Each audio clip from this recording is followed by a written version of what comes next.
The Bonnies take on Fordham in just a couple of hours, but the Bonnies dropped two key games last week. What needs to change as they prepare for tonight's game?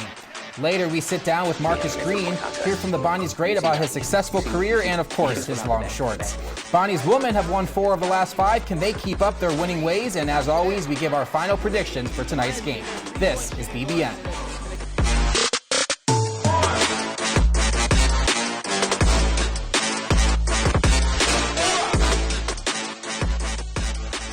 Hello everyone and welcome to Bonnies Basketball Now. I'm joined tonight by, of course, the Olean Times-Herald's JP Butler. You can catch his post-game article on the Fordham vs. Bonnies game tomorrow morning. And then the SBU TV sports reporter, Louis Genovese. What we're going to talk about today, we're going to break down tonight's game against the Fordham Rams in a pivotal A-10 game for both of these teams. And then we have a little sit-down with SBU Hall of Famer Marcus Green. And then, of course, we wrap things up with our final predictions. So first off, starting with the game tonight, St. Bonaventure versus Fordham at home.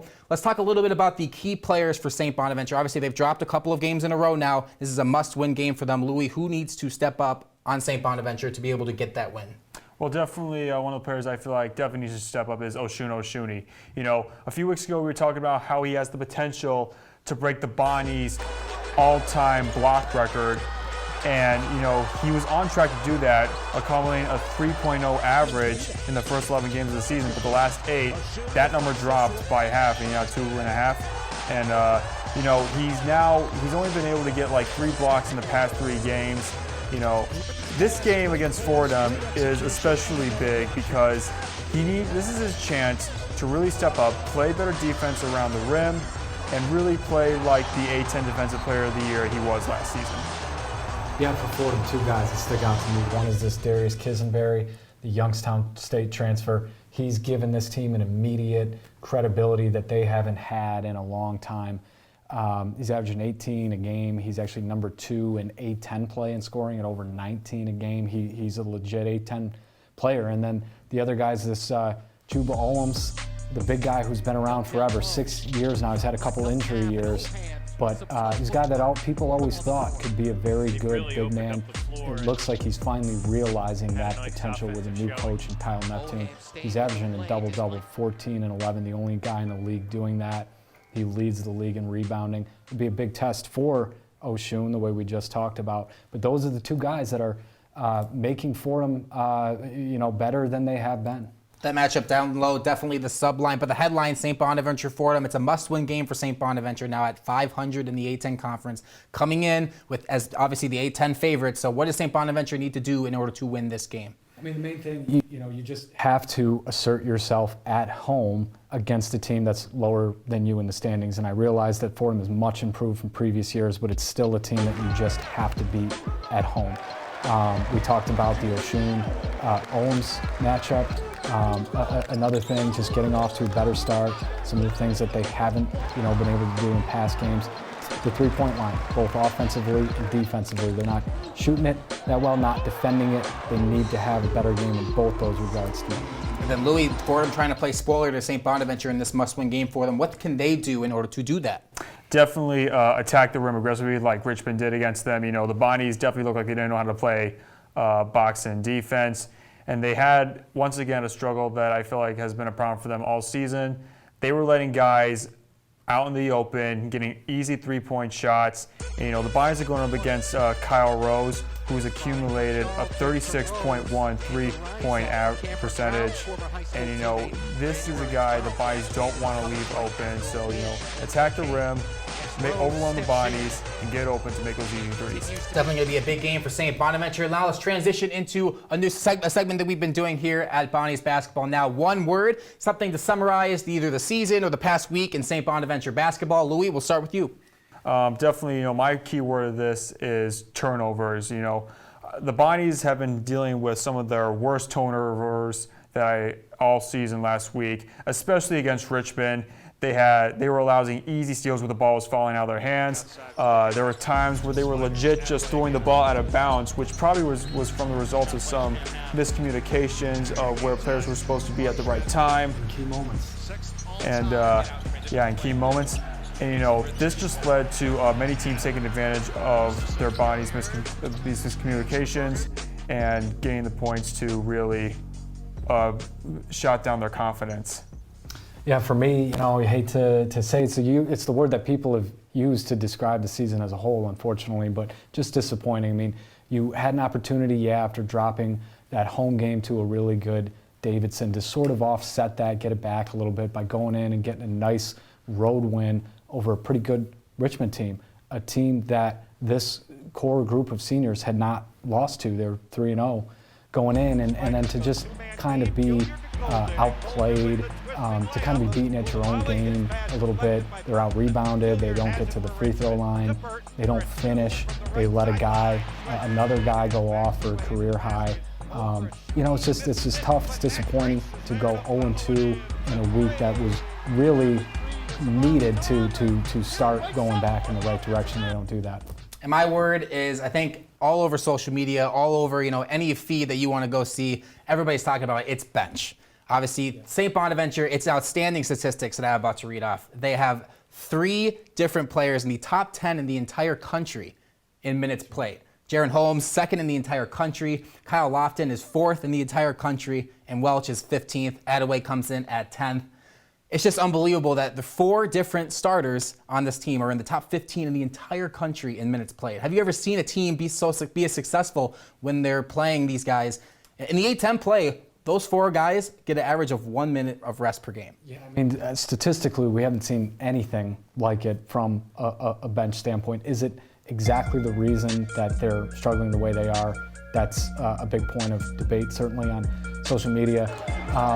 But to me, it just remains a confounding thing, because the 2 top guys get in off the bench the other night, Kareem Koulibaly and Quadri Adams, and give them a little something. They account for 7 points, 5 rebounds, a little bit of a spark, but then they get behind and they're nowhere to be found in the second half. It seems like they've done enough to warrant a little more, but then you're losing, and he wants to stick with the 5 starters. I get that, but there just something has to give with giving these guys a little bit more of an opportunity. Yeah, Louis, what do you, I mean, I'll set you up with this. It's one thing if the starters are playing really well and the bench is inadequate to, complement that. But you have 3 different players. You got Lofton, Holmes, and Welch, each shooting all below 40%. And then you have the 2 players on the bench, in limited time, of course, shooting 50%, and Quadri Adams, 5 of 7, 70%. Obviously, it's a small sample size. But they do well when they are on the court. What do you have to say? Maybe do they have to go into the bench a little more to be a successful team that they want to be? Definitely utilize these guys more throughout the games, especially, like JP said, utilize them more in the second half. If they're playing good offense, especially when they're able to make the 3 shots, I'd say definitely utilize them more, get them in, they can help you get the points. And now we'll go into this week's Bowl-In Breakdown. A few weekends ago, Marcus Green was inducted into the St. Bonaventure University Hall of Fame, the athletics, of course. And when he sat down with me, we kind of talked about, of course, his overly long shorts, and he was able to joke about, why he was so successful on the court as well. Take a look. Marcus Green. Yes, sir. You're a thief, aren't you, Marcus?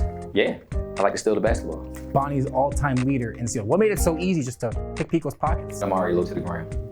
Clearly. That's very true. That's very true. Very true. Very low to the ground. Why did you wear pants this day?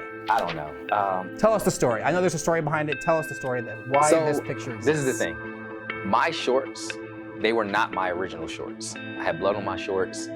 They were the next replacement shorts. But my shorts wasn't that far off of those shorts right there. And it was just a style back then. I took it a little further, clearly. I don't know why I did it. Every time I look at it, I'm like, what were you thinking? Yeah, it was weird. Lofton asked me today, like, bro, how did you play in those shorts? How did you play in those shorts? Never dawned on me. Do you know your stat line in that game? I don't know who played that game. Now, this is the thing. When I'm playing in these games, no fans, no coaches, no refs say anything about my shorts. So they're just thinking it then. I don't know if they're thinking it. Now, okay, so let's think about this. We got fans, college sports. If they were thinking it, they would say it. I got called Webster. I got called all types of stuff being short. Nobody ever said anything about my shorts. It just shows how times were then. It is scientific fact. Don't look it up, just trust me. That longer shorts equal better basketball player. Allen Iverson, Marcus Green.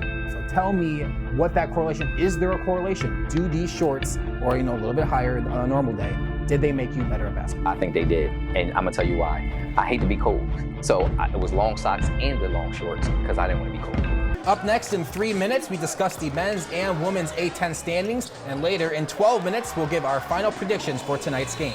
This is BBN.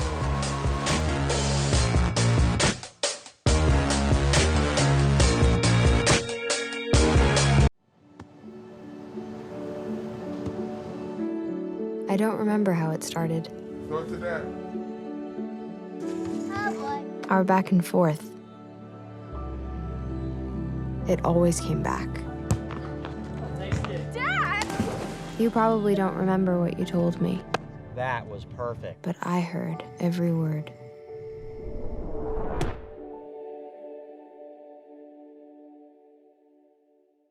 When I was in foster care, I never knew when I would have to move, so I always had my suitcase ready to go. Then one day, I was adopted. My new parents opened their hearts and home to me. My parents cook my favorite breakfast for me every morning. My parents take me on trips I never thought I would go on. They gave me a home and an even better reason to use that suitcase. My parents aren't perfect, but they're perfect for me.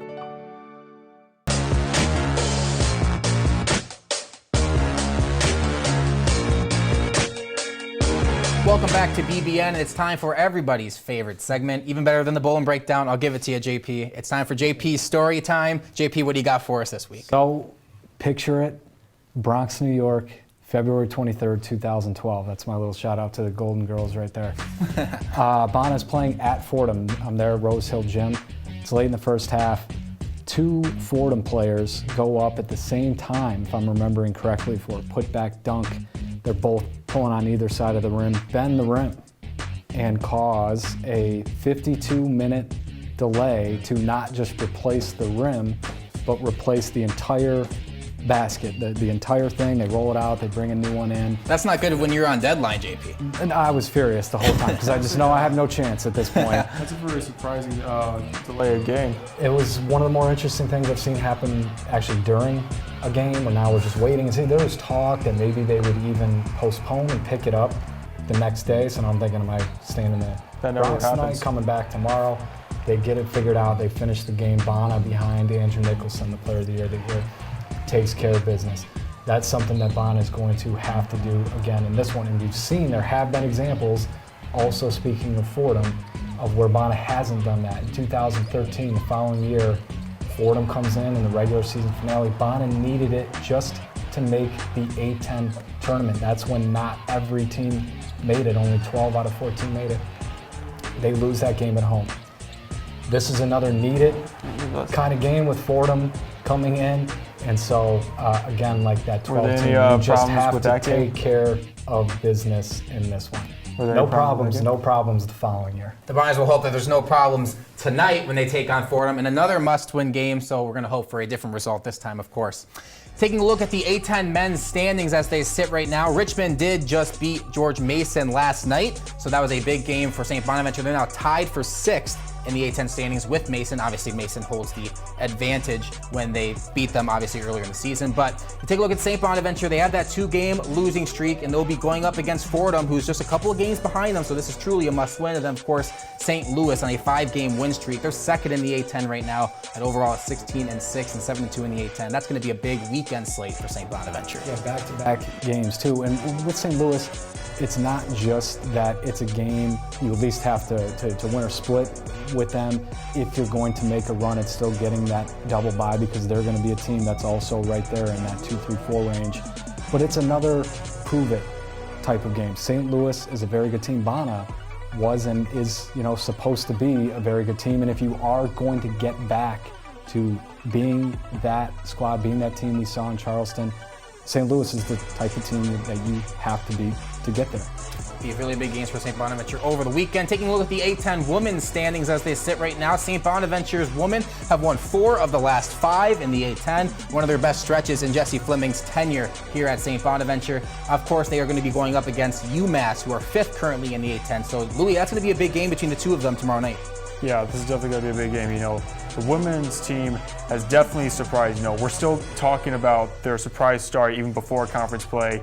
Even though they had a very slow start to conference play, they were coming off one of their best games of the season, beating Richmond.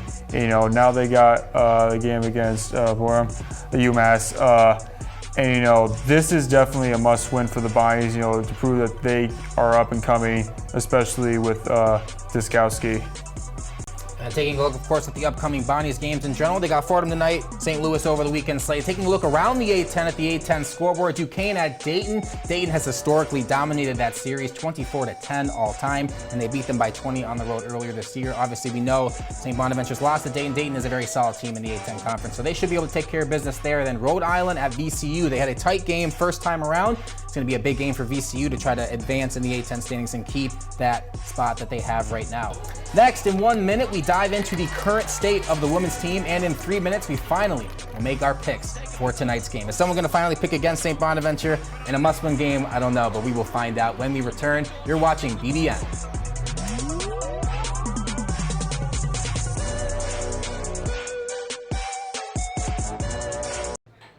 Put the keys down, Kevin. But I'm gonna drive home. There are several warning signs present that you shouldn't be driving. My text to emoji ratio has gotten a little out of hand. A little? Yep, I'm definitely gonna call a ride home.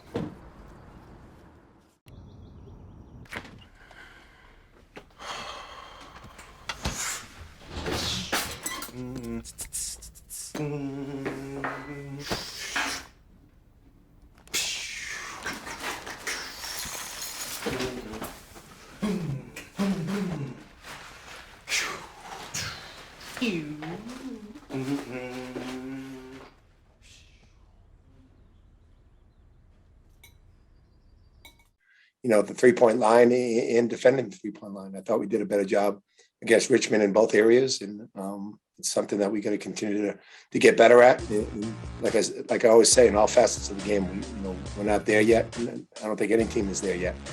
We just got to continue to work at it, and hopefully that hard work will pay off.